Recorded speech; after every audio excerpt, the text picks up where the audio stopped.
What is Single to Shaadi? So, we're primarily a matchmaking service, but we also have expanded into doing events, like dating events, like virtual speed dating, in-person speed dating, mixers, etc. But we also do these types of events as well. Last month we did like a women's panel. We've done men's talks, men's panels. We're doing this panel right here. Uh, like self-development panels. So, we do a lot of stuff. And yeah, that's us. It's founded and headed by the fabulous Radha Patel.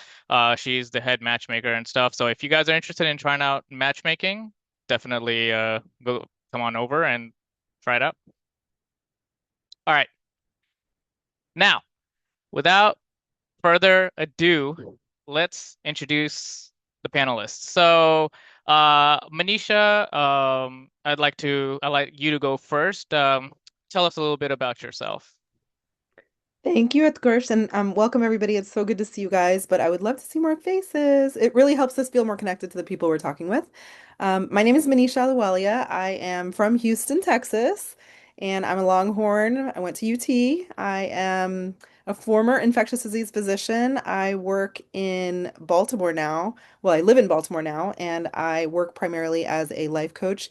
And my business is called Life Coaching for Indians. I have a great story to tell at some point whenever we get to that part of the event. And I will tell you how this all happened, how the transition happened between physician and coaching, because I actually no longer practice medicine.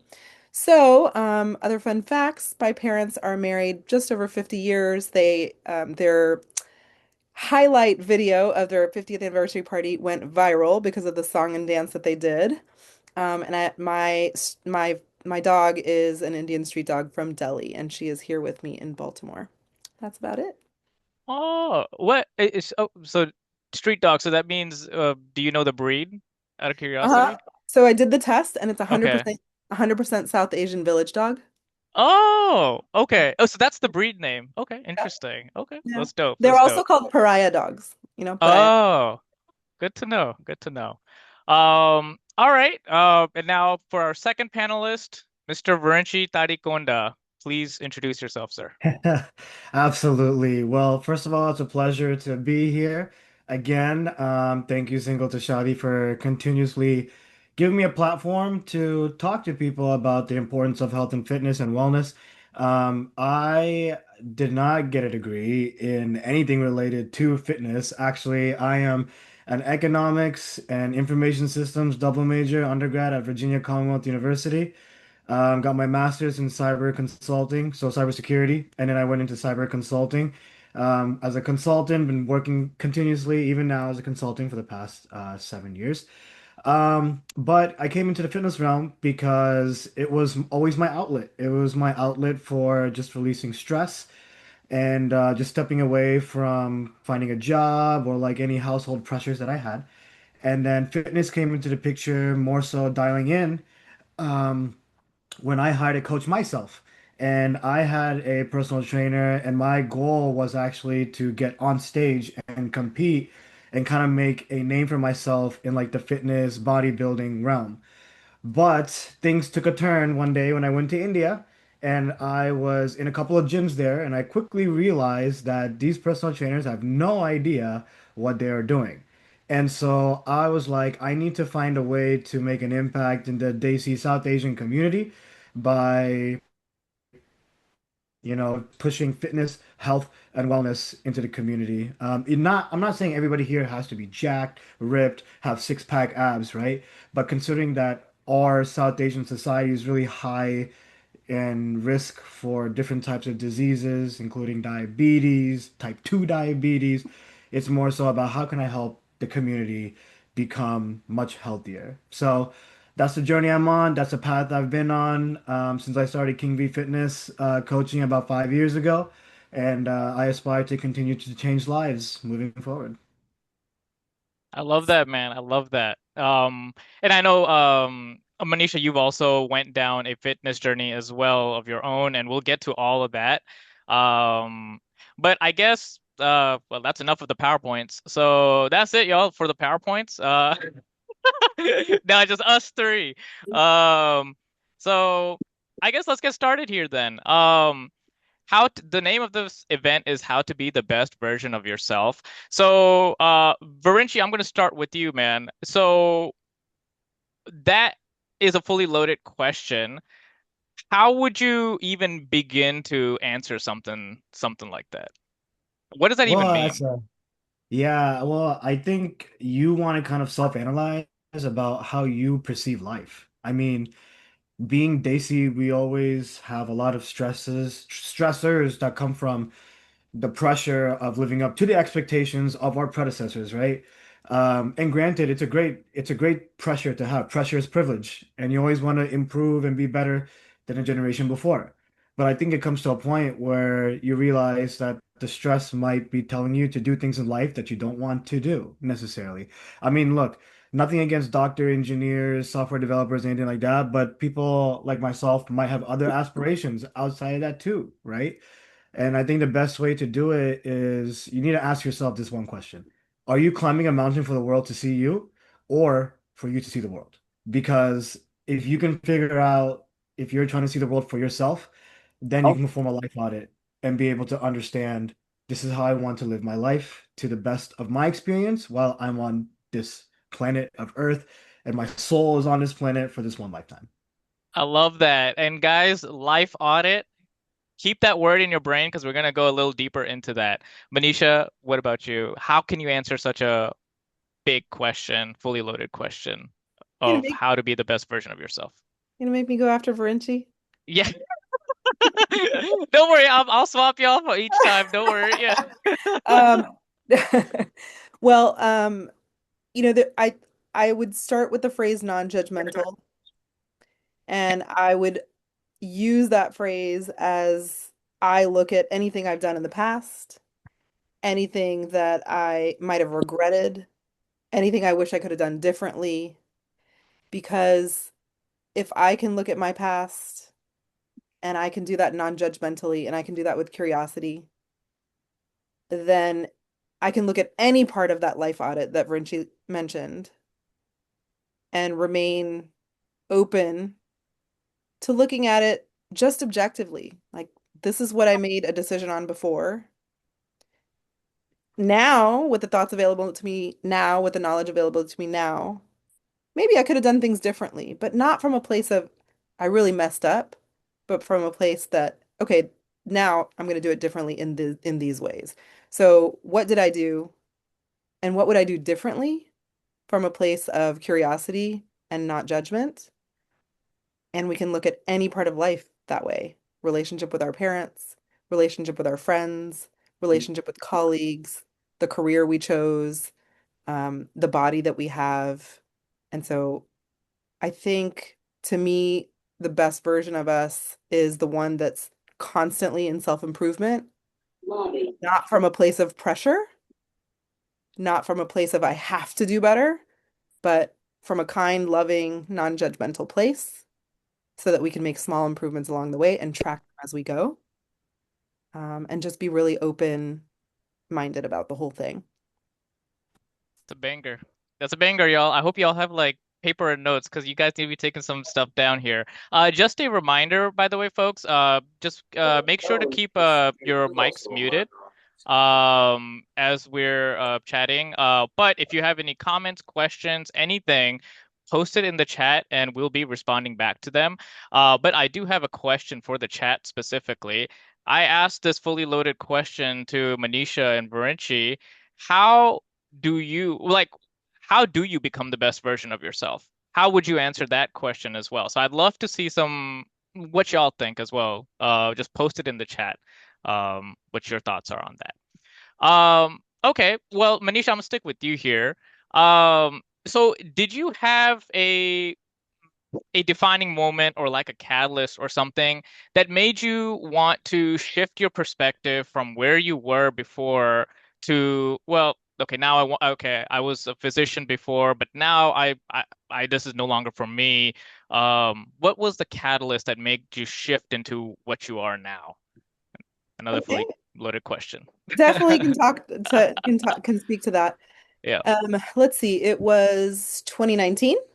My ex-husband and I were trying to get pregnant, and I went to the reproductive endocrinologist to sort of find out the lay of the land. And I was told, okay, you have prediabetes and insulin resistance and all these other things, and your chances of getting pregnant would be improved if you were to get in shape. So I took that and ran with it. And in that same time period, it was 2019, right? So I was already working as a physician, burning out in my career. My fertility was challenged at that moment. And then I was told that I had all these physical diagnoses that I needed to improve on. Um, and so all things were in high gear, right? Like the relationship was rocky because we were having fertility issues. My health was rocky. Work was rocky. A lot of things were just not feeling well. Things were not well. Like when I was 20, I did not imagine, right, at 35, that I would be having trouble at work, having trouble with fertility or anything physical health related, or having trouble with my marriage as a result of fertility issues. And so when all that stuff started happening, I went full force into trying to fix my physical health. That was my physical transformation journey and my weight loss journey and all of that. And I did reverse the prediabetes and the insulin resistance, and my health got, in really good shape. But in the meantime, that journey towards physical well-being actually unlocked a level of mental well-being that I hadn't had before. Because you have to find a lot of mental strength to get through some tough times in terms of Hello.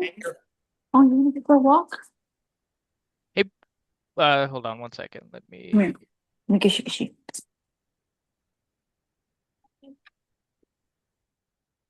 Okay. All right. Go ahead, Thank Manisha. you. No worries. So yeah, you have to go through you have to improve your mental strength in order to go through that physical journey of losing weight or getting ripped or whatever it is that you're doing. So I did find as a result of being a client in this fitness program that I was in, R&T Fitness, that the physical had become the vehicle for so much more. And what I mean by that is by trying to get into physical shape, I really had to get into good mental shape.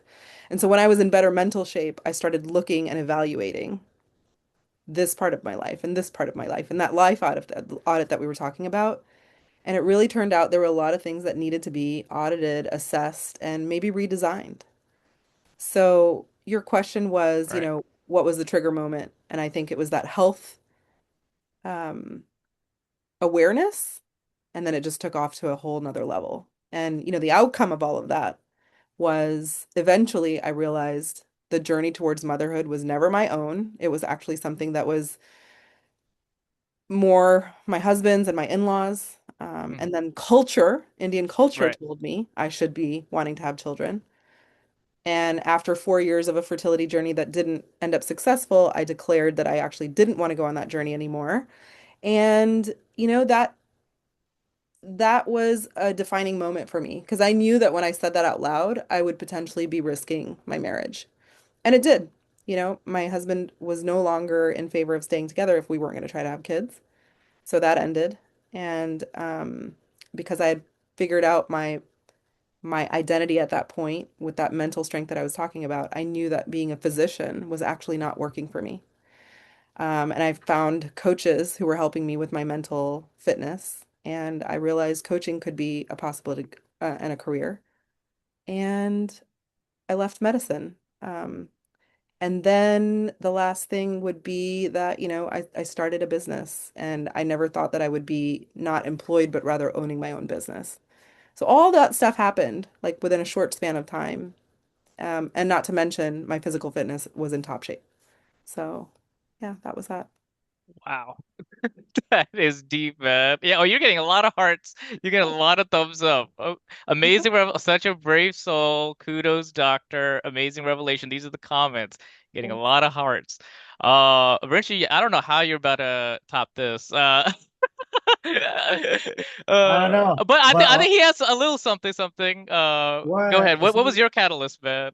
Well, first of all, I want to answer. I want to say some things about like Manisha's story because Yeah.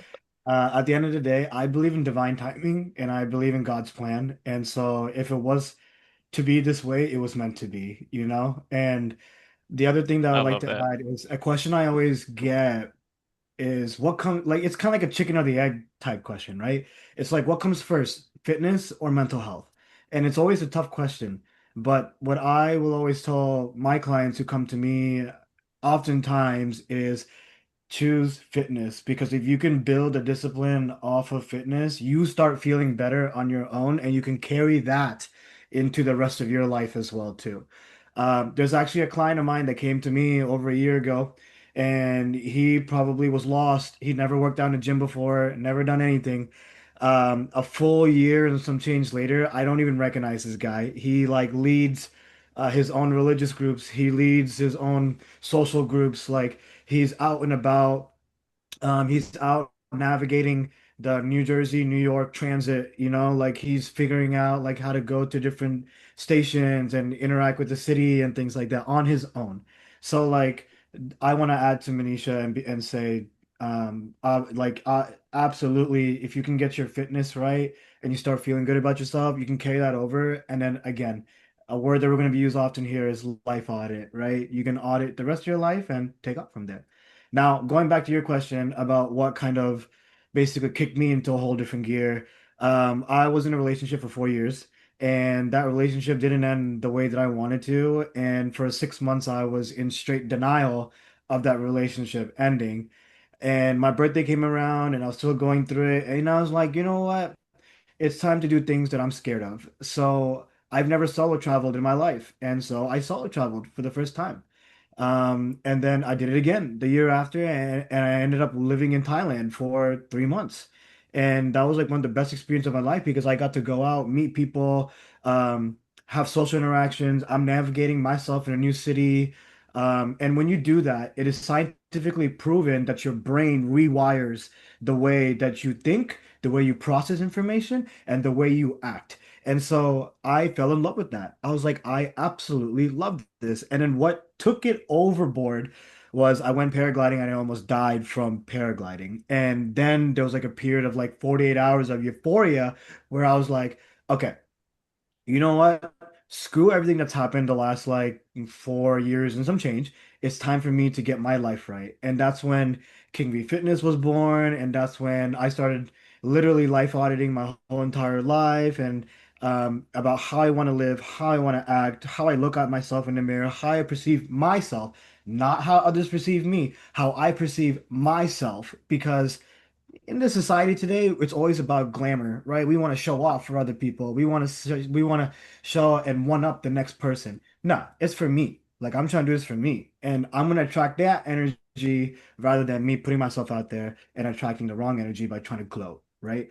So multiple Right. changes happened, and that kicked into the whole different gear. And I've been running on that high for like I don't know 4 years now, and I'm still running with it. And I don't regret who I am to this day. And if there's anybody out there that is literally afraid of doing anything, I promise you the embarrassment of the disease called embarrassment is not real.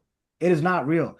Put yourself out there, get embarrassed, do things that scare you, rewire how you see things, because at the end of the day, that'll just make you a better person and a more open-minded person in this society.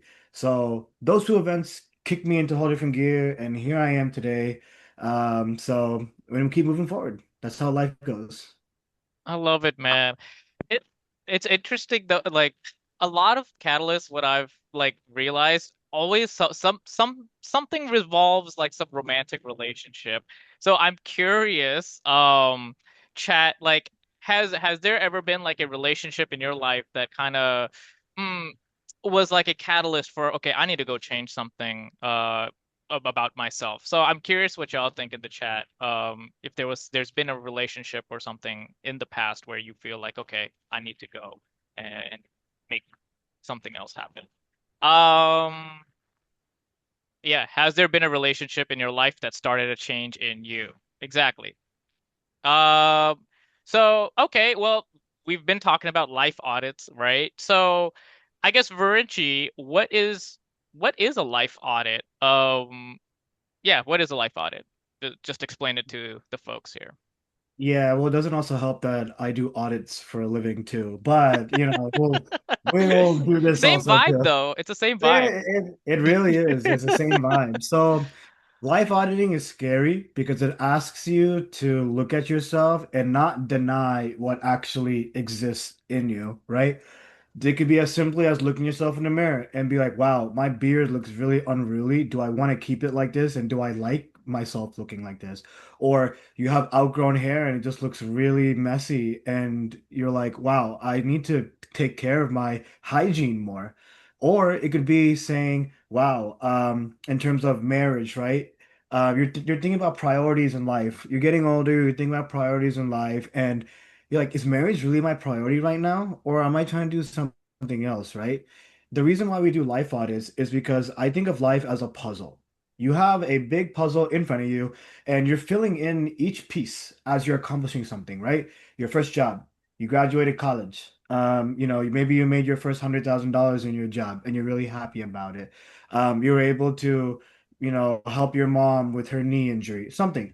All these pieces of the puzzle go in there. And the reason why life auditing is so important is because you don't want to put a puzzle piece in the puzzle that does not belong there. Because what happens when all the pieces of the puzzle are filled? They don't fit. And at that point, it might be too late to basically reverse what you have just done to that puzzle piece. It's like relationships, right? You try to fit a relationship into the puzzle. You try so hard to make it fit, but then it does not fit, but you want it to fit, but you have to accept the reality that it does not fit. That's what life auditing is.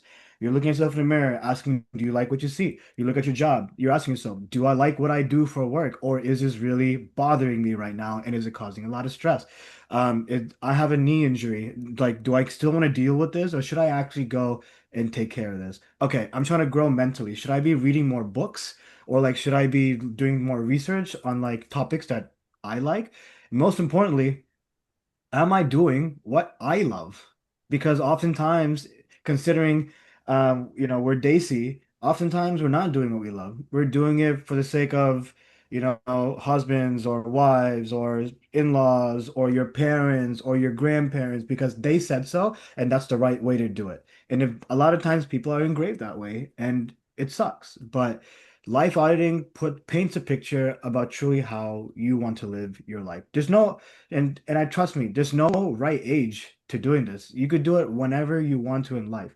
Life is so beautiful where you can make any kind of changes whenever you want to and for the better. So ride with that, audit your life. It doesn't matter how perfect you think your life is, you'll always find something that you can do better at. But it's a humbling experience and it forces you to not deny what you truly see about yourself. I love that. Manisha, what are your thoughts? What exactly are, I guess I should ask, like, what exactly is your definition of a life audit, um, for you? Yeah, I mean, I could take it from the perspective of coaching Indians in my business because if you look at the reasons people come to coaching, it is because they've audited some part of their life that they Mm, want to improve. And many people have done that auditing themselves in one way or the other. Usually it's because somebody has pointed out, hey, this isn't working in you.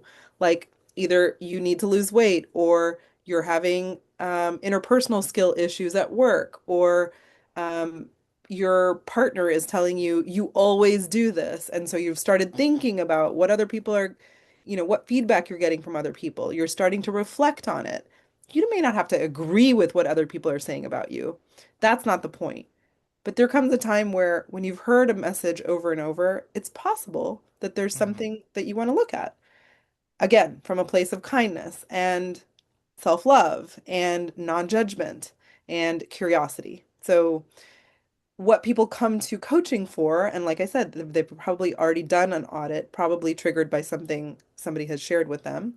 It would be about relationships, one big category.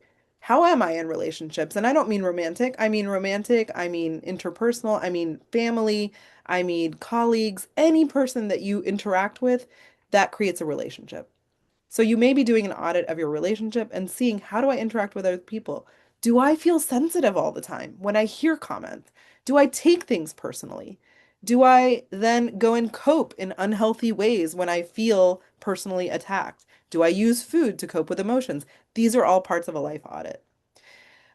The other place that people take audit and then come to coaching would be things like habits. They want to have a better health, and so they're working on building habits. Habits don't come out of nowhere. We have to practice them. We have to remind ourselves why we're doing them. So habits, health are another huge part of a life audit, and that's what another reason people might come to coaches. The other thing would be career work. So things like, am I in the right job? Like Virinchi was saying, did I follow this path because someone else asked me to? Because it's my cultural programming? Or is it really something I want? Like a lot of times people want to do creative things. Um, they want to use their soft skills. They want to do something in the arts. And that's not what Indian people do, right? That's not what Desis do. That's not what South Asians do. So if you want to do your own thing and blaze your own trail, that's hard to do. So sometimes you have to audit that part of yourself and be honest and say, this isn't fulfilling. What I'm doing is not filling up my cup. So maybe as in Brinchi's case, he's doing auditing in his real life, but he's doing a different kind of auditing in a way that really gives him fulfillment. And so career, job, fulfillment is another place where people do an audit. And then the last part would be things like, how do I invest money resources? And what does that say about my worthiness? Do I feel worthy enough to invest in myself, to put boundaries around what's important to me? And that's a real deep dive into who do I think I am? What is my true identity? What's my worthiness? Do I think I'm worthy of love, affection? Um, and all the gifts that life has to offer of health. Am I worthy of health? Hmm. That's another big one. Mental health, physical health.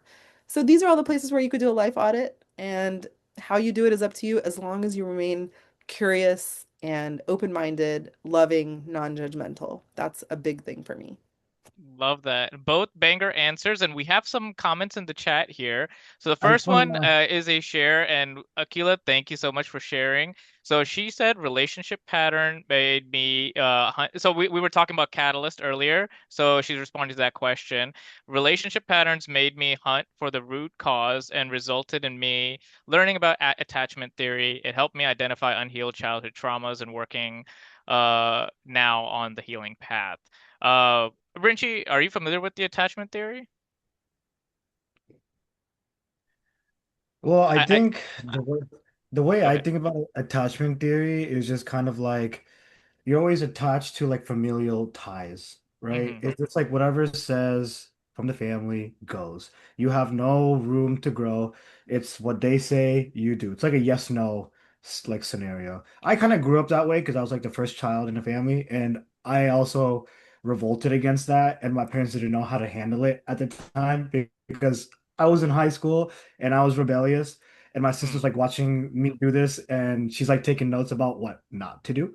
So, and I think like it's what really makes me happy about Akila's comment is about helping to identify unhealed childhood traumas. It takes years sometimes for people to truly understand what traumas they went through when they were younger.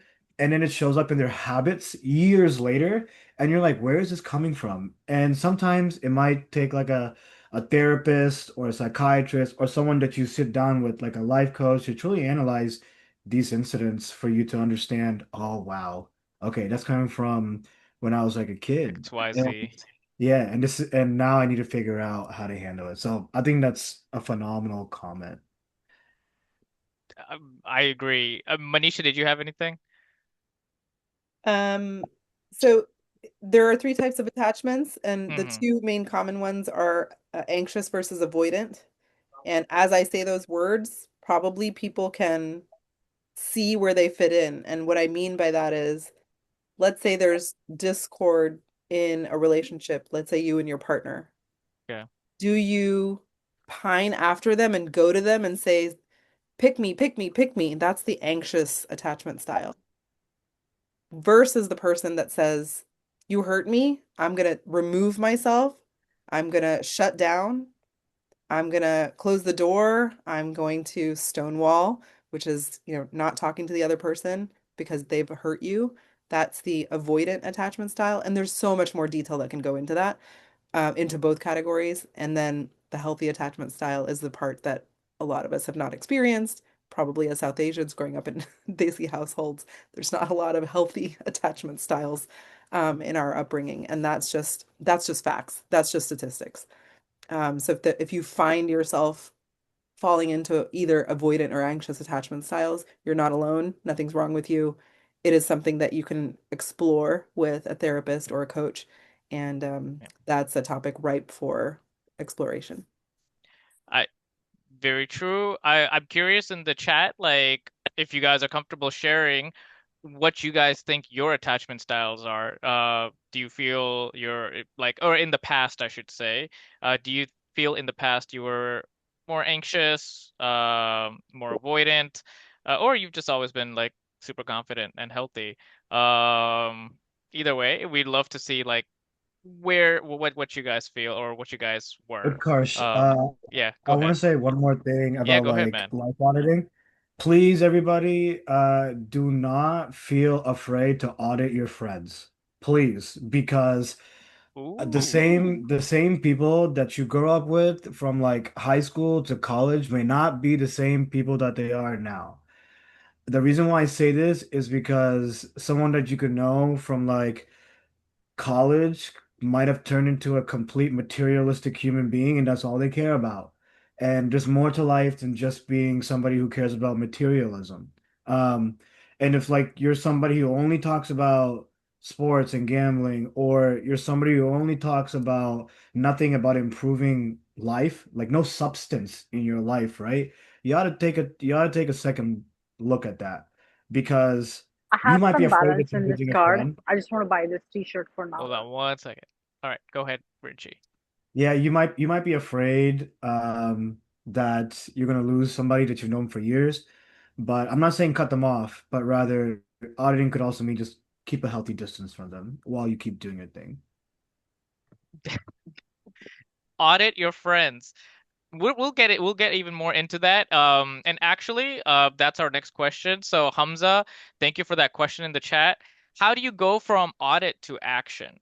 So I guess we'll stay on that friend thing, right? So when you're auditing friends or people in your life that you feel no longer really work, I mean, I don't want to say work for you, but like, that no longer you resonate with as strongly. And so then how would you convert not just that, but how would you convert a life audit to an actionable step?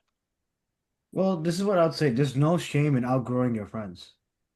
Okay. At a certain phase in life, you do outgrow certain people. Does that mean that you have to talk to them every day and, keep up with them? No. But from audit to action, that necessarily means having a plan, right? It could be a complicated plan. I mean, if you're talking about your mental health, how do you go from auditing your mental health to creating an actual plan to cure and improve your mental health, right? It could be as complicated as finding a therapist that works for you. How are you going to schedule sessions a week? How many sessions do you want to go every single week? And they're going to give you homework. So are you willing to take the action to do the homework that your therapist give you? I say this because I have been to therapy myself. And so these are steps that I had to go through to improve my mental health. Something else, right? If you're trying to audit your physical health, right? Okay, well, how do I start, my fitness plan? How much do I need to eat? What's my diet nutrition going to look like? And then you have to figure out resources that complement those questions. Is it complicated? Yeah, but oftentimes that's why coaches exist. And there's no shame at all or embarrassment going to a coach. I mean, I had a coach myself. I had a therapist myself. Does that make me less of a man? Absolutely not. That's just me trying to improve my life. But then also a simple audit plan could be, okay, I need to get, if you're a man, right? I need to go get my hair cut um, once every 2 weeks so I look presentable to people.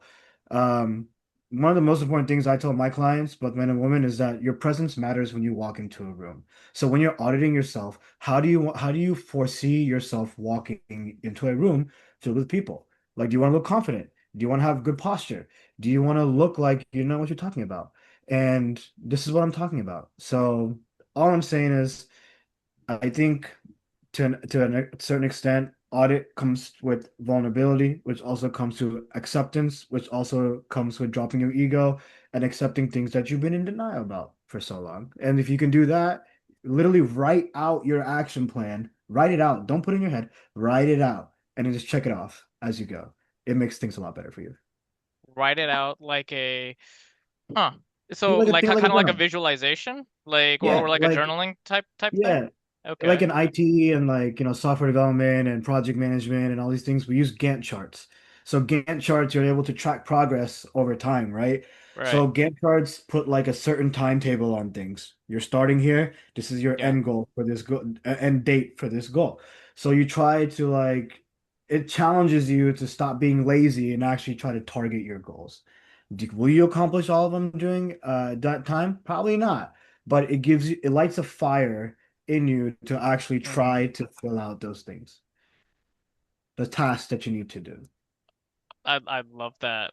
Damn. Okay. I mean, Manisha, what about you? Like, I guess how would you answer Hamza's question of how do you go from audit to action? Yeah. I guess how would you answer that one? Um, I think going back a step, it means that when you take an audit, Yeah. you're doing it because you want change.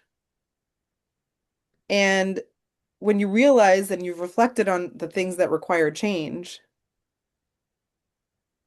it's now you're sitting with the knowledge of what needs to be changed and the desire for things to change. And action is the next thing that follows. If you're Right. being honest with yourself, right? If you've actually gone through the audit because you do actually want change, because you desire change, it's coming from within. The desire to change is coming from within. So you've reflected, you've analyzed, you've evaluated, again, lovingly, non-judgmentally. You've seen this is not working. I have so many friends who tear me down, and yet they're still my social circle. That's not working for me. And we have to be careful who are the five people that we spend the most time with us in life, right? They influence us the most. So if you're spending time with a group of friends that are bringing you down and making you feel badly about yourself, and you're evaluating your group of friends, it's because you're looking for a change. So you've done the work of knowing this isn't working for me. You've reflected. You've come to the truth that this group, this one individual in the group, isn't working for me. The only thing left to do is to take the courageous step, discuss with them or not discuss with them, and start to create that separation. That's the action, a separation, creating distance, being less engaging with them, doing less for them because they're not doing as much for you either. Don't give to somebody who's not giving to you. In fact, they may be taking from you. So we would stop giving as an action. We would stop engaging as an action.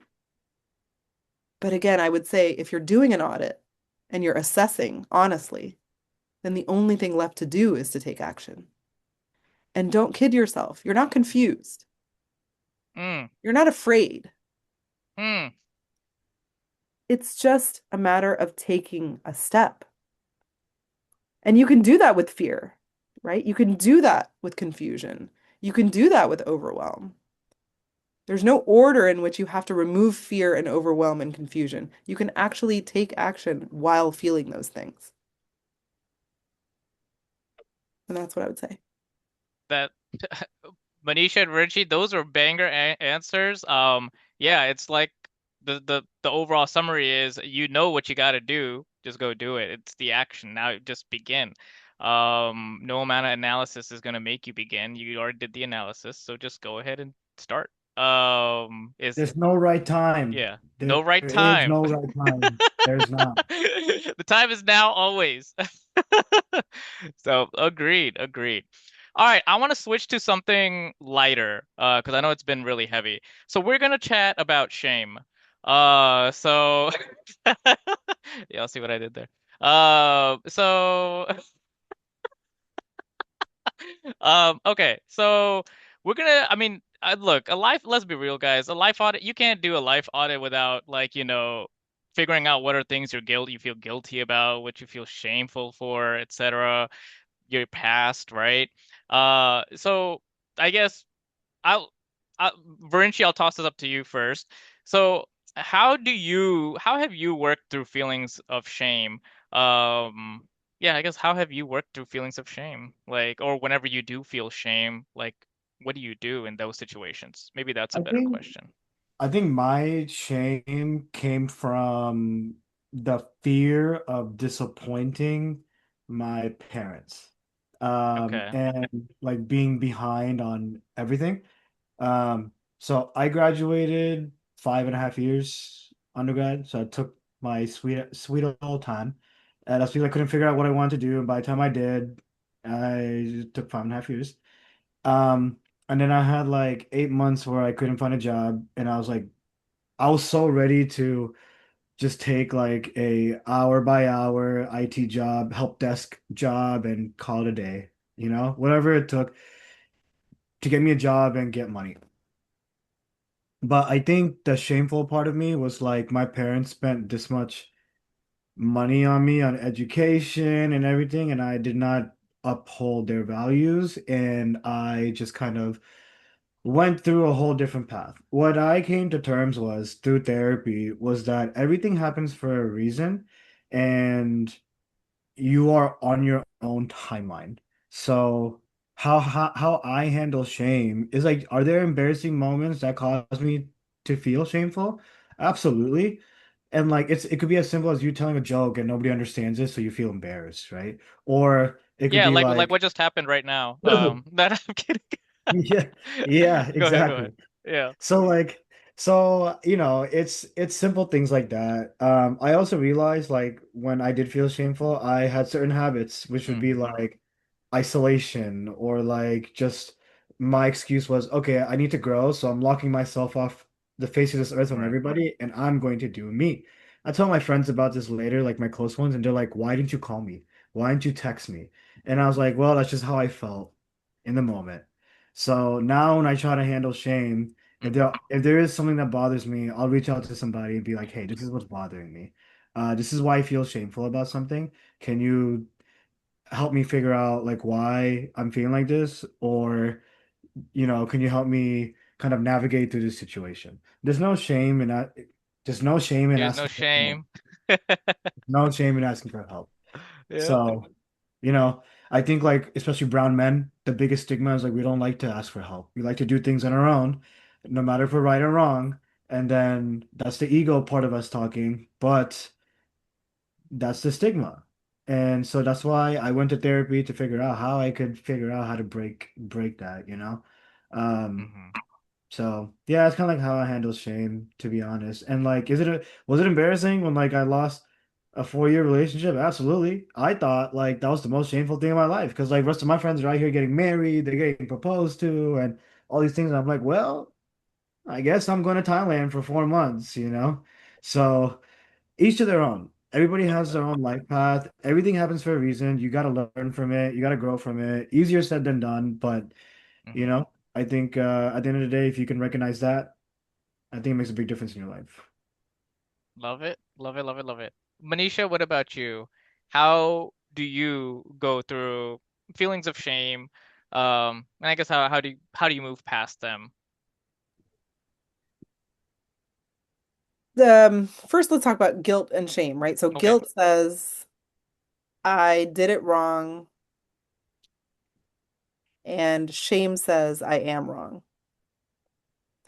So shame is a Hmm. much deeper felt sense of I'm somehow broken, wrong. It's not a thing that I did. It's how I identify inside as like I am wrong. I am broken. And I just want to point out that our upbringing is partially responsible for a lot of us carrying these feelings, right? Because parents will often say, you should be ashamed of yourself. Or they might say, what are we going to tell people? Log kya kahenge, right? So this is a very common thing that we hear in South Asian households, and then we keep that because it's been modeled to us. And so it's really easy for us to get to shame in our lives. So I just want to say if anybody experiences shame, like I'm wrong, I'm broken, it makes a lot of sense given the culture that we grew up in. Um, Right. when it does come, it is hard to sit in it. And it is Mm-hmm. hard to look at ourselves as with love, and with kindness and with curiosity and not be judgmental of ourselves. So if it's Mm-hmm. hard for you to sit in your shame, that's also normal and very expected.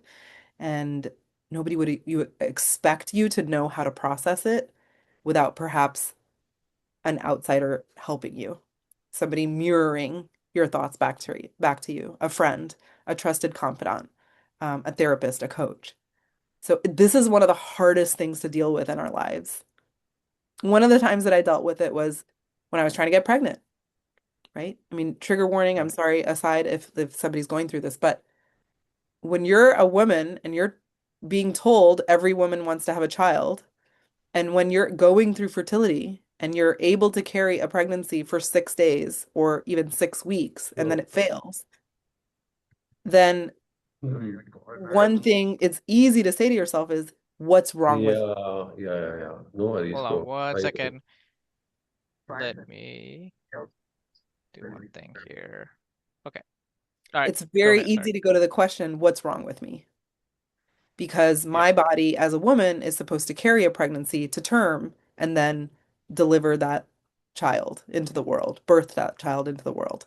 That's what my body is supposed to do. If it's not doing that, I'm Right. broken. Right. It's a big point of shame for a lot of women. It's not, I don't wish it upon people. I wish I hadn't felt that, but I did. And I had to process that with a coach and a therapist at that time. So it's very hard to do on your own. It makes sense that we feel it because of our cultural conditioning. And if it does come, it's worth looking into. It's the most loving thing to do to go get a therapist or a coach so you can understand your own thought processes, your belief systems, and the feelings that come around so frequently. Why do I always feel shame? Why do I always feel guilty? Why do I always feel bad about disappointing others? Like these are things that we have to uncover in order to get past that. Beautiful.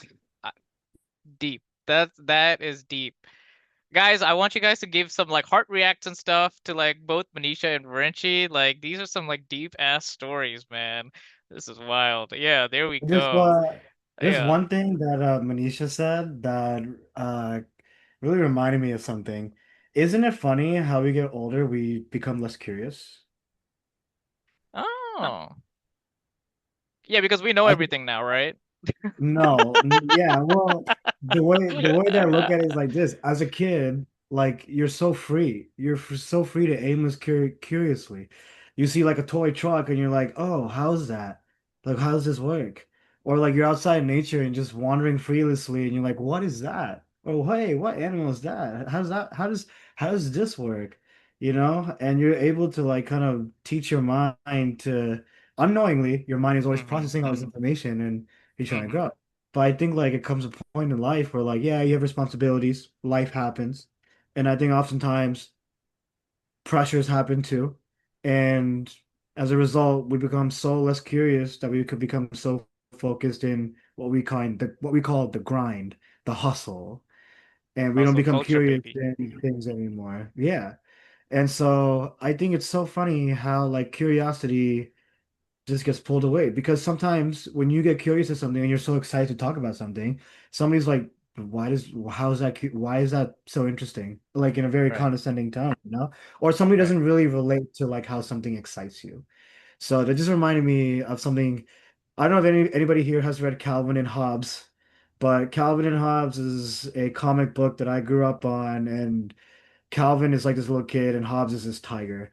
And Calvin is always talking to Hobbes about like, hey, what's out in outer space? Or like, hey, how does this work? Or like, all these things. But Hobbes is more grown and more kind of like adult and always tells Calvin about like how life is and stay curious and stay wondering about everything. Phenomenal comic book that I grew up on. So I think it's sad that we kind of lose our childlike curiosity as we get older and we just get so focused on all the nuances of life, Not saying they're not important, but like, we just lose our touch with that. So something I was thinking I about. I think you got some folks agreeing. We got some heart reacts coming through, and then Shelly mentioned Cam sent a heart react, um, and Akila did too just now. So Shelly saying, I think it's opposite. The more we know, the more there is to know. And then she followed up with a comment, maintaining a childlike curiosity keeps us youthful and thriving, which is what kind of what you were describing. Like the wonders of a child, like the whimsical joy Yeah, that they feel, right? Yeah, so absolutely. yeah, no, a spot on, Shelly. Akila, she said I think she was referring to you. I think it's because we are mostly carried away by what others think. And I guess that's Yeah. where the curiosity dies, Yeah, it's is like what she judgment, said. right? Yeah, It's it's judgment. just We're judgment afraid and of shame. judgment. So if you're Yeah. curious about something, stay curious. That's what makes you, right? That's what makes you special. If you're curious about space, outer Earth, or you're curious at something else, painting art, do it. Who cares what other people think? Like what Maneesha said, loka gange, right? So Exactly. Exactly. Okay. Guys, I just wanted to put in like a couple plugs here. Follow Virinchi and Maneesha both on Instagram. I posted on the chat here. They're one of the best coaches in the game. Give them a follow. And yeah, we'll keep proceeding here. But I want to switch gears a little bit here. Uh, Okay, wait, hold on. Hamza threw an interesting one. Just when we think we know everything, life throws a bomb into our lives and tells us we have things to learn. Manisha, I want you to go with like, what are your thoughts on that one? I feel like it's facts. Um, let's see. Tells us we have things to learn.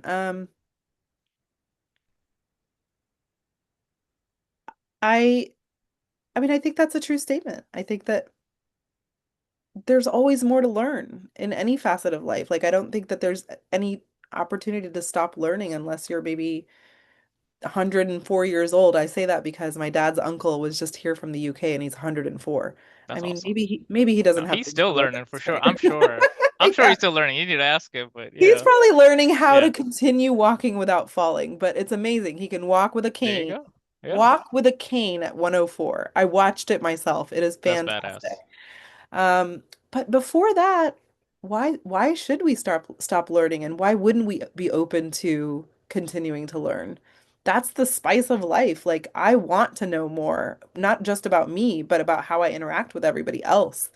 And that's what puts Virinci and I on platforms like this because we were willing to learn more about ourselves and audit our lives and assess where we are and ask ourselves, like, do we want to be where we are or do we want something different? Can we add to it? Like that is the growth that I'm after in life. And I think most of us, if you're on this panel, how to be the best version of yourself, you have the same curiosity. How can I be better? How can I be different? How can I audit my life and change it to the way I want to be living? I may have been given a different idea back then, but now I definitely want to live it the way I want to live it. And having things to learn, that's the lesson. That's where we get to grow and change. And also failures, right? That's where the learning comes. That is where yeah, I mean failure is your greatest teacher, right? That's where you learn everything. You Mhm. learn more from failing than I think that's what athletes say, right? Like they learn more from their losses than they do their wins. So yeah, don't be Yeah. afraid to fail. All right, folks, we're gonna switch gears here, and we're gonna go into a little fitness stuff here. Because I mean, part of being the best version of yourself is also taking care of yourself. Because as they say, your body is a temple, right? So I guess I'm curious. And I'll stick with you, Manisha. What, so actually you said you went through a fitness program. Is that right? Okay, what was it? Can you explain a little bit about what you went through in your fitness journey specifically? Yeah, sure. Well, like I said, the reproductive endocrinologist said you need to lose weight to try and improve your chances of fertility. And when I heard that, I decided to hire people to help me do that. And because I didn't really know where to start and I didn't want to, I had no time to waste. Um, Time was ticking, biological clock was ticking. I really needed to get in shape quickly, so I didn't want to waste any time. So I went to a coach to gain from their experience and their knowledge. And what I found out is that a physical health transformation can be a lot of different things to a lot of people depending on Yeah. your why, right? Like my Hmm. my why was not actually for me. My why was for the purposes of getting pregnant so that I could stay in my marriage, really. Like I said, the marriage had become Right. conditional. I cannot believe that I allowed myself to be in a marriage like that, but that's for another story, for another time. Hmm. And anyway, so I think you have to know why you're doing this. And I think that that why can change a lot. My why in the beginning was definitely to try and get my health in order so I could get pregnant. And that helped when I had to dig deep Right. and when I had to walk away from the things that I wanted to eat, or when I had to walk into the gym when I really didn't want to, or when I had to get on the bike to do that cardio session when I really didn't want to. And I could no longer go with, well, this is what I feel like eating, so I'm going to eat it. This is what I feel like, how I feel like moving, so I'm going to move. Or I don't feel like moving, so I'm going to sit on the couch. I couldn't do Mm. that anymore because I was so connected to my why. So I think Yeah. the very first step is to know why you're doing this in the first place. Why are you trying to get healthy? Why are you trying to move your body? Why are you trying to eat food differently? Why are you trying to eat differently than your parents and everybody else in the household? Why is that important enough? Because if it's not important enough, when you sit down as a family of four and everybody else is eating chicken biryani and you want to eat, chicken and broccoli, it's going to be hard. Yeah. You got to know why you're in it, why you want to sit there and do the thing that's going to make your life better and be the best version of yourself, even if everybody else around you is questioning you and taunting you and maybe making comments about you're not eating enough or you're exercising too much or you're looking too thin. When I was in my pregnancy fertility journey and I knew I wanted to enter this physical fitness journey and I entered with my ex-husband, Mm. it was my ex-husband and my ex-mother-in-law that said, "Oh, you're trying to get pregnant. You're eating too little and exercising too much." And I said, the whole reason I entered the physical fitness journey is to try to get pregnant. And I'm Right. under coaching of my fitness coaches. I'm under the expertise of my OBGYN. And it's just cultural programming that's having them say to me, "You're not eating enough. You're exercising too much." Right. I knew what I was doing. My coaches knew what I was doing. And I kept coming back to my why. So I don't remember the exact That makes question you sense. asked me, but No, that's kind no, of that the was answer. perfect. No, Yeah. and we'll actually get to the knowing your why. So you're basically like what is the motivation? Like Yeah, that's you what got to you're anchor essentially. yourself Yeah. somewhere. Otherwise, Yeah. you will flail around, right? Right. You will not be able to anchor yourself into a good reason to do the things that you've decided to do. Yeah. And so Akila actually was going to ask the same question I was about to ask, but I'll just ask Akila's question. Virinchi, I'm going to lay it up to you because we're on the motivation topic here. So so this is Akila's question. How do we motivate ourselves to grow instead of being stuck at the failures, especially towards feeling content and adopt solitude? Okay, it's not fully my question, but let's go ahead and answer this question because I kind of like it. So what Um, you're saying is her question is better than yours. Her question is way better than mine. Well, Yeah. way to go, Akila. Always. I'm just here to yap, man. Yeah, go ahead. Yeah. No, phenomenal question because like for example, my failure for me when I decided to go to the gym was I couldn't find a job. And it just got me so upset that I had a feeling of contempt and solitude. Literally what you're saying in this question. I would sit at home I remember being skinny. I was wearing like a shirt and I was like, wow, I have gotten so small, whatever. I had to find an outlet. So what you want to do is how do you motivate yourself? Well, find an outlet, a healthy outlet to do something that you love, right? You'd be really surprised about how doing something that's challenging or something that's artistic or something that requires you to educate yourself on something or traveling, whatever it may be, rewires your brain in order to be more proactive. And so for me, it just became the gym with fitness where I just started going to the gym. And one thing led to another, and I started getting stronger. I started feeling better about myself. More importantly, I felt like I had hope. I think a lot of times when we're stuck, we have no hope at all. It's the same thing where motivation will come and go, but if you become disciplined to what got you now moving and you stay disciplined to that movement, no matter what it is, right? I think that's tenfold of what you could ask for than of you just being alone and sitting in solitude and constantly, you know, in sorrow about your pains. The only person that will feel sorrow for you is yourself. People will just look at you and be like, well, I don't understand. So be it. But I came to a point where I told myself that I'm not gonna drown in my sorrows. I'm gonna get my ass up and I'm gonna find something that gets me mentally moving. And if I could do that, I can adapt it into the rest of my life. And at least if what people love to say these days, if nothing else is going right in my life, at least one thing is. Turn that one into two, turn it into three. I'm not saying it happens in one day or one week, but any momentum that you have, build off of it, and you'll be so surprised to see how much you can flourish at the end.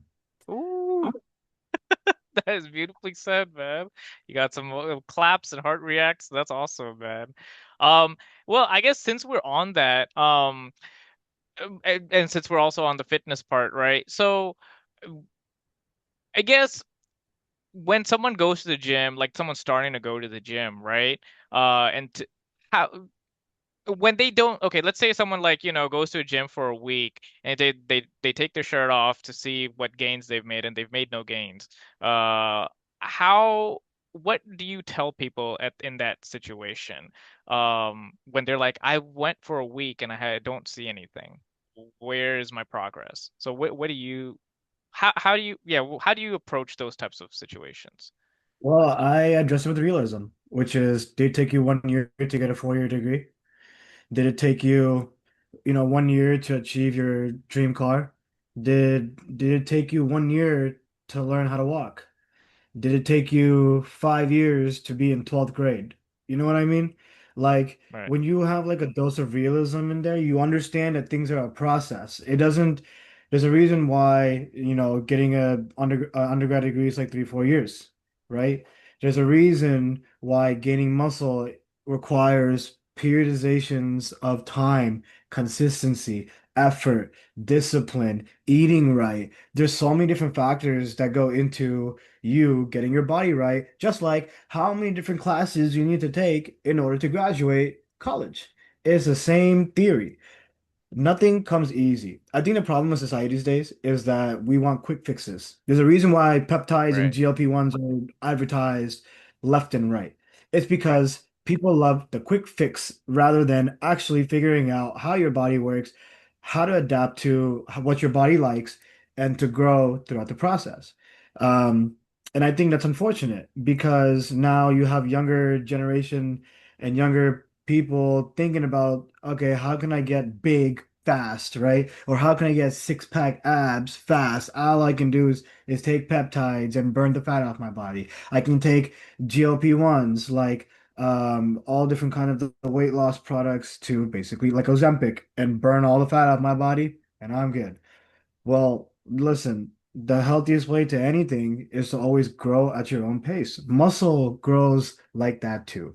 So, you can put on 3 to 5 pounds of 3 to 5 pounds of muscle mass a month if you're eating properly, if you're training properly.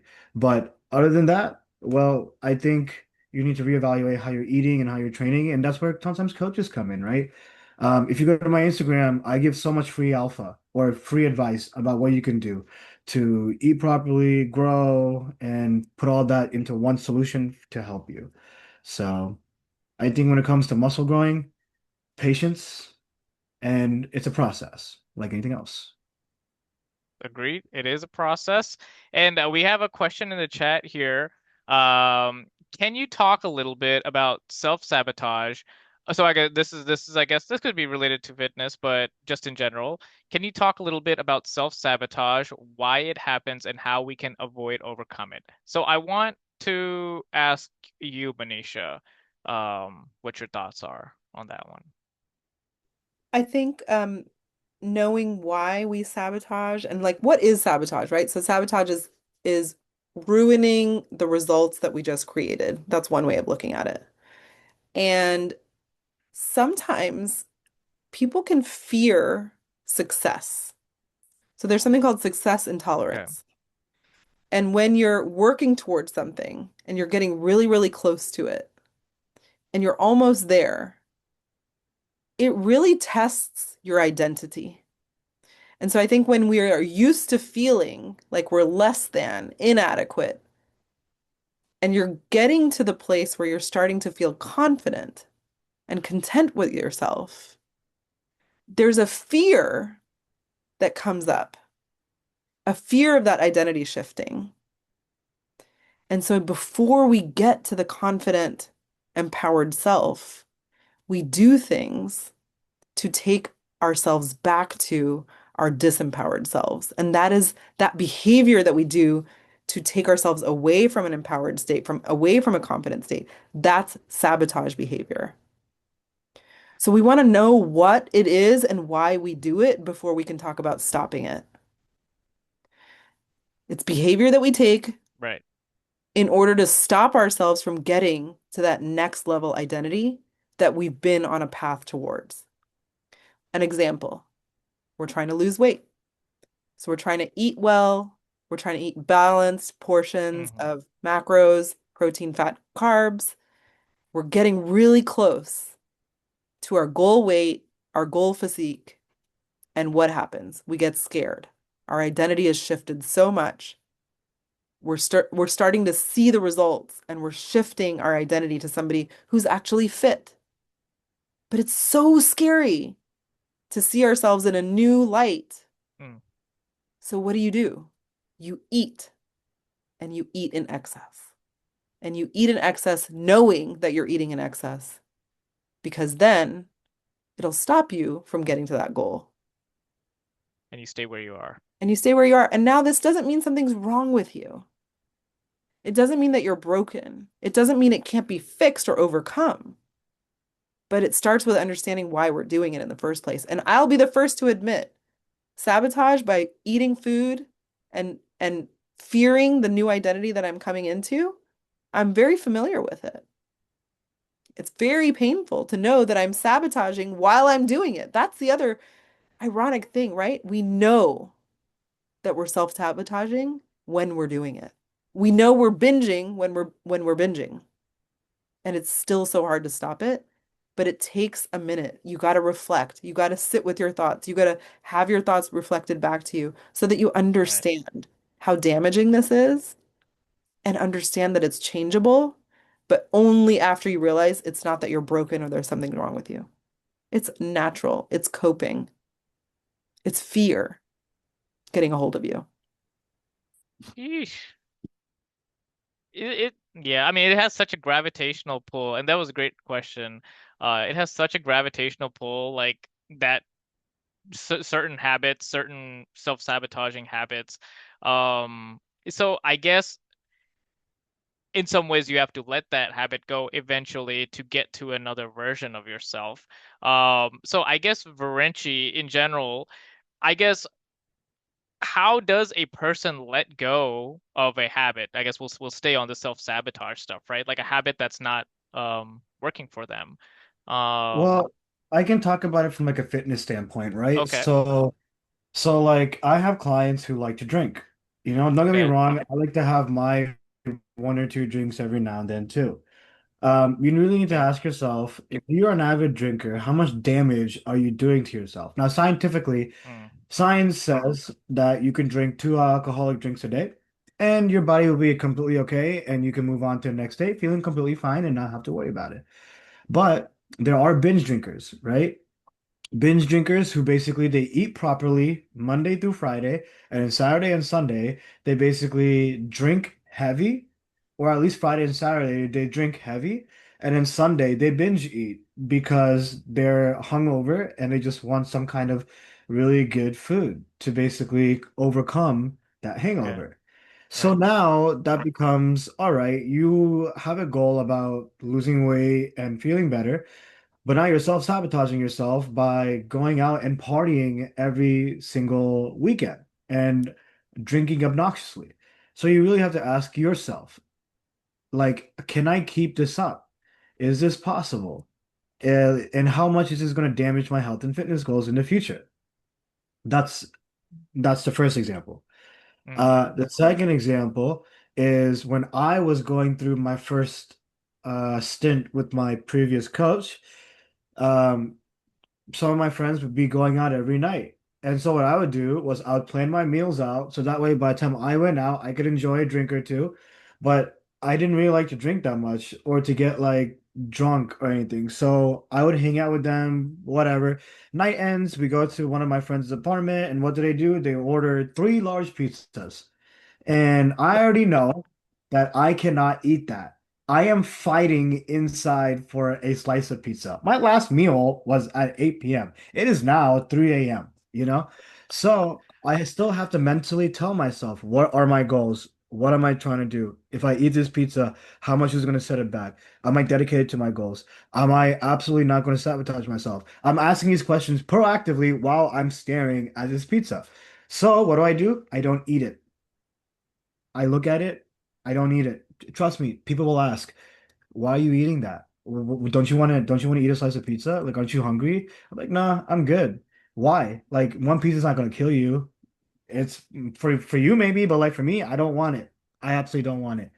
This comes right. down to holding your ground. It doesn't matter what it is, fitness, whatever it is, right? Anything that comes in your way to basically let go of your values for what you're trying to do is an opportunity for you to understand why you're trying to do what you want to do. It doesn't matter. So, in regard to let going of a habit, I let go of drinking a lot of alcohol for the sake that I wanted to make a difference in my body. And then later it became making a difference in my community. And there's people obviously who don't think like that. There's people who are just like, I want to get fit, but then they still binge drink every other weekend. I have a client. This guy drinks 24. I asked him during our evaluation calls before he became my client. I asked him, how many beers do you drink? Because he's a big beer guy. So I asked him, how many beers do you drink on any given weekend? He goes 12 to 24 beers. I was like, okay. Woo! Well, I was like, we can't be Wow. doing that. Yeah, I told him we can't be doing that. So here's a fix for you. I was like, switch to liquor. You won't need to be drinking that much beer, and you'll save a lot of calories by switching over to liquor. So what does that mean? I had to have to adjust his diet plan throughout the week so he can still consume the alcohol he wants to and still make changes to his body. Now, not every client I have is like this. Some of my clients don't even touch alcohol. Others might have a drink here or two. Some might Right. say I drink one or two drinks a month.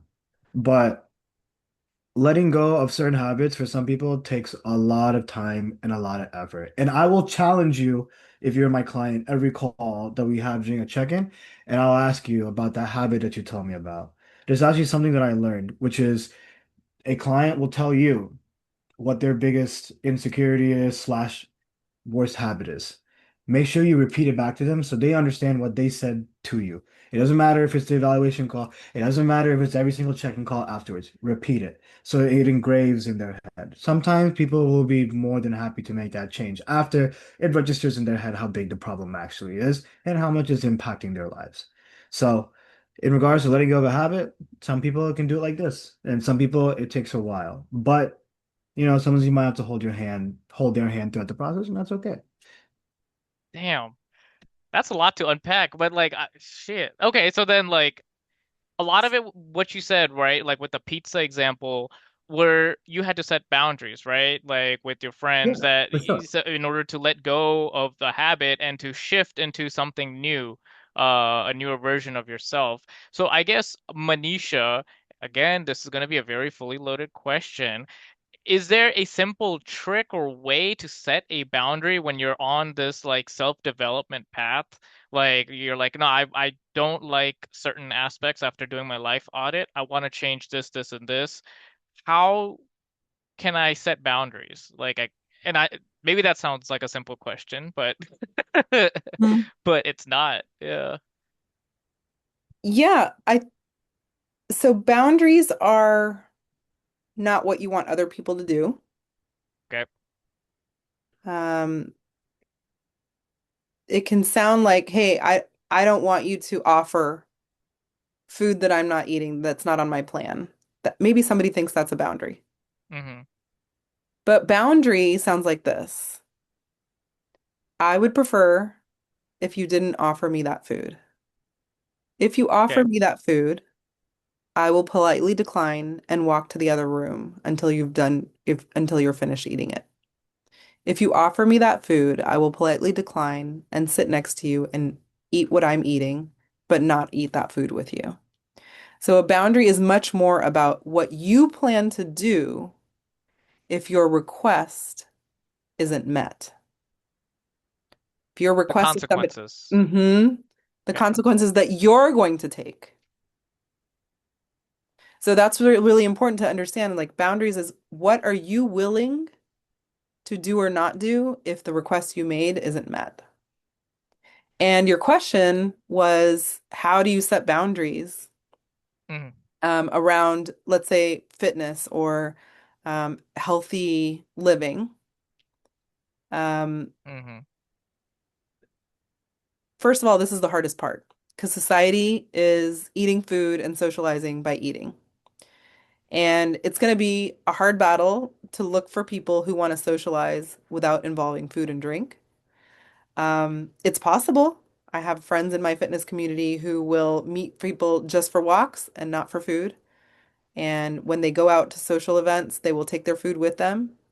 If they go to people's homes, they'll take their food with them. If they go to a restaurant, they'll take their food with them. These are not impossible things. They are possible. True. True. That is also an extreme version of being fit and healthy. It doesn't mean you have to do it that way. It depends on how integrated you want to be in other people's social activities. But a boundary in a social setting looks exactly like that. Hey, I know you're inviting me out. I just want you to know I'm in a fitness journey right now. These are the foods that I'm planning on eating. If they're not offered, I might not eat. That may make you feel uncomfortable. It might make me feel uncomfortable. If you're good with that, I'll totally come and hang out with you and chill. Maybe I'll have some seltzer water. Maybe I'll have a diet soda or whatever. But I've decided I'm not going to eat this certain food. You may feel uncomfortable with me just sitting there with a drink in my hand, water, or just not eating anything, or bringing my own Tupperware. But let's talk about it ahead of time. You tell me what your comfort is, and I'll try to match that. But I'm not going to compromise on what's important to me in order for me to make you feel comfortable.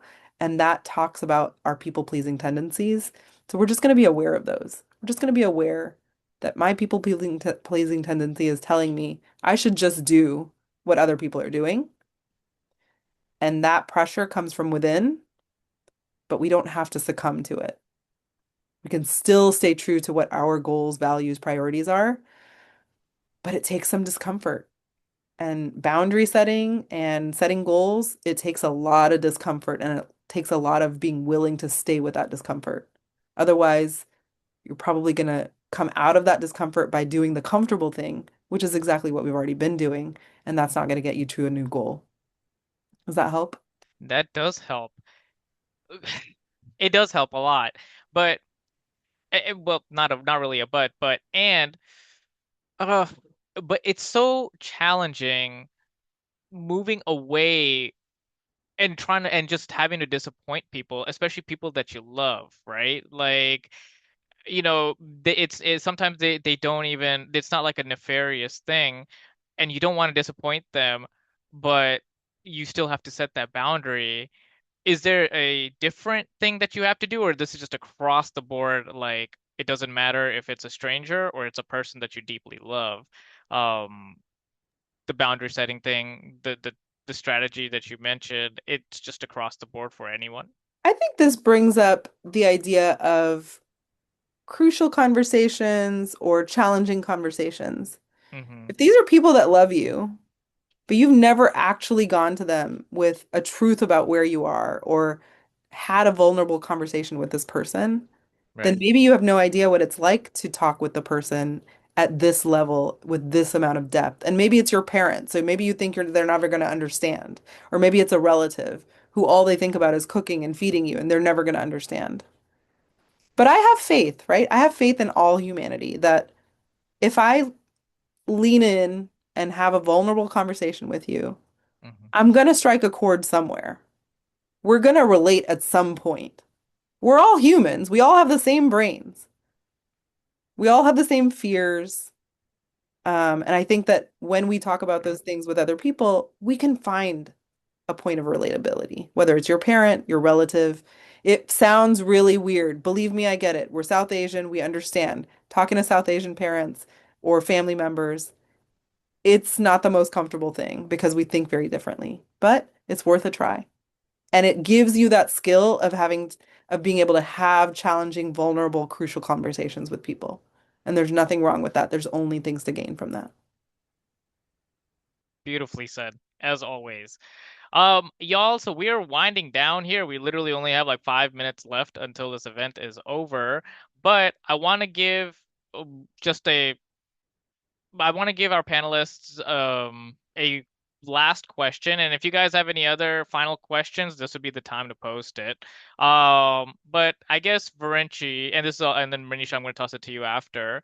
But if you could give one piece of advice to someone, or even the people here who are here on this panel, on this event, if you could give one piece of advice to try to become a better version of themselves, what would it be?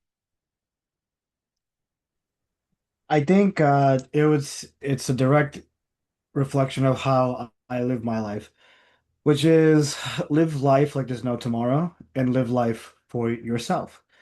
Yeah. I think life is so short, and I think these days we see a lot more deaths faster than we've been seeing before.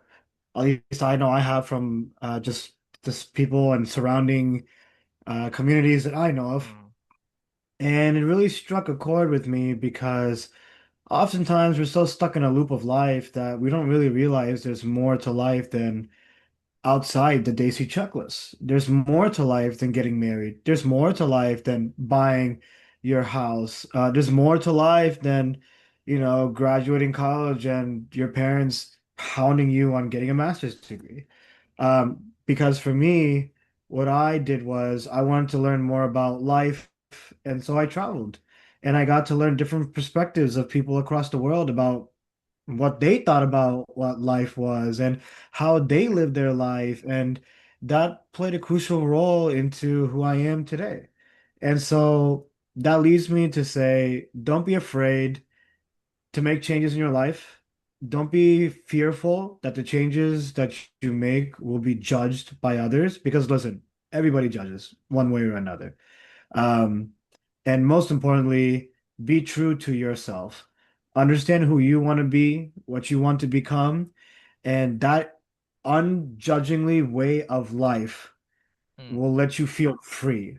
So I think of life as you're a bird that's just flying in the sky and doesn't give a care about literally anything. You see sunrises, you see sunsets, but you get to live life the way that you want to, and that's how it should be at the end of the day. Oof, wonderfully said, man.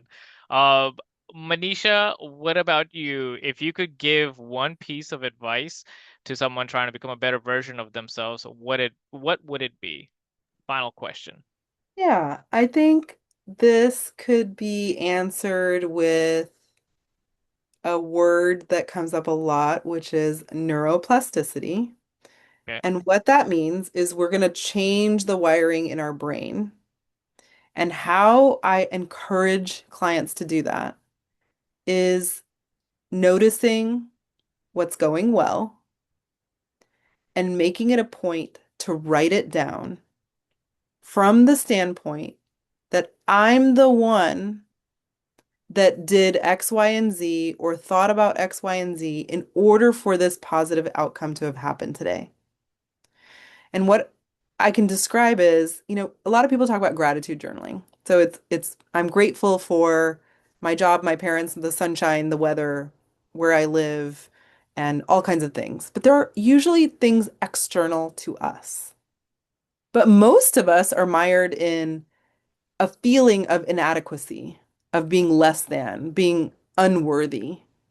And these feelings are running our lives. So, in order to have a different set of feelings running our lives, like confidence or empowered or grounded, we have to think of ourselves differently. We have to change the voice that's running in the background. We can't be critical of ourselves all the time.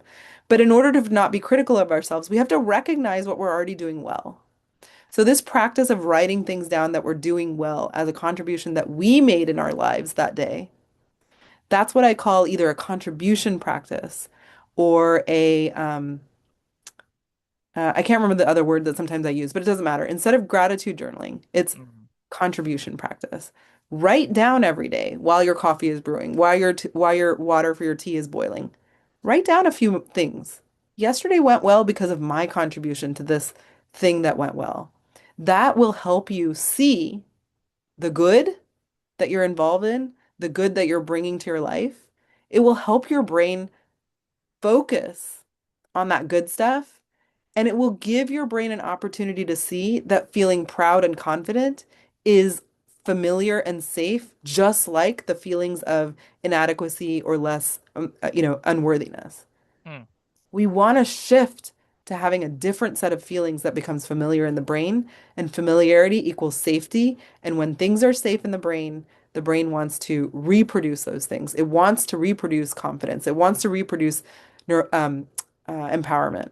And that shift from the negative emotions to the positive emotions by way of writing down what's going well, that's neuroplasticity. That's changing the wiring in your brain so that your default becomes feeling good rather than feeling inadequate.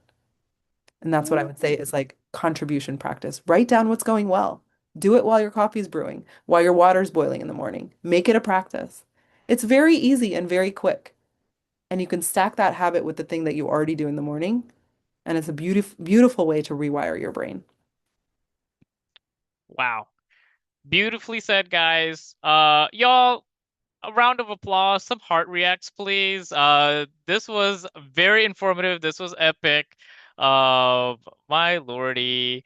Thank you guys so much. Oh, look at all that. Thank you all so much for joining us for this event. You're gonna get a recording of this as well. We recorded this probably tomorrow or so. But we really appreciate you guys joining us. Thank you so much. I hope you all have a good night, good week ahead. And just, yeah, thank you so much for joining. Thank you guys. Appreciate it. Good night.